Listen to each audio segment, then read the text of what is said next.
Good morning. আজকে একটু তাড়াতাড়ি ঘুম থেকে উঠেছি। এত তাড়াতাড়ি আমি ঘুম থেকে উঠি না, যদিও বা এখন তাড়াতাড়ি নয়। কেন, এখন বাজে 7টা। এখানে বাইরেটা দেখে তোমরা হয়তো বুঝতে পারছো না, এখানে সকালটা একটু দেরি করে হয়।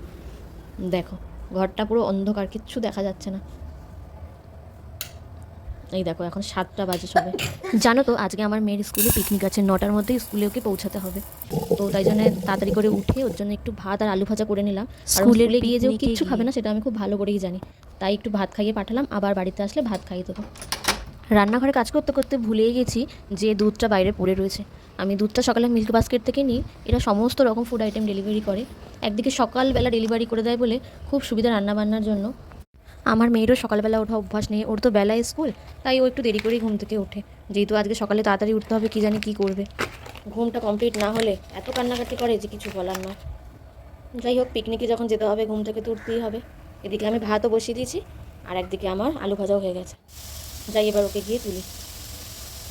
মাম্মাম, মাম্মাম ওঠো, পিকনিকে যাবে, ওঠো ওঠো। এই দেখো, খাওয়া দাওয়া করে স্নান টান করে রেডি হয়ে বসে আছে, কেমন ঠান্ডা লাগছে বলে। ওর বাবাকে বললাম অফিসে যাওয়ার পথে আমাদেরকে একটু স্কুলে ছেড়ে দিয়ে যাও, তাই ওর বাবা ছেড়ে দিল। ও পৌঁছে গেছে স্কুলে। বাসও একদম ঠিক টাইমে চলে এসছে। আর এদিকে দেখো, আর্যার ফ্রেন্ড কাঁদতে শুরু করে দিয়েছে। ওর নাম দিয়া। আর আমার মেয়েকে দেখো, বাই করো। তোমাদেরকে এত কথা বললাম আর আসল কথাই বললাম না যে ও কোথায় যাচ্ছে পিকনিকে।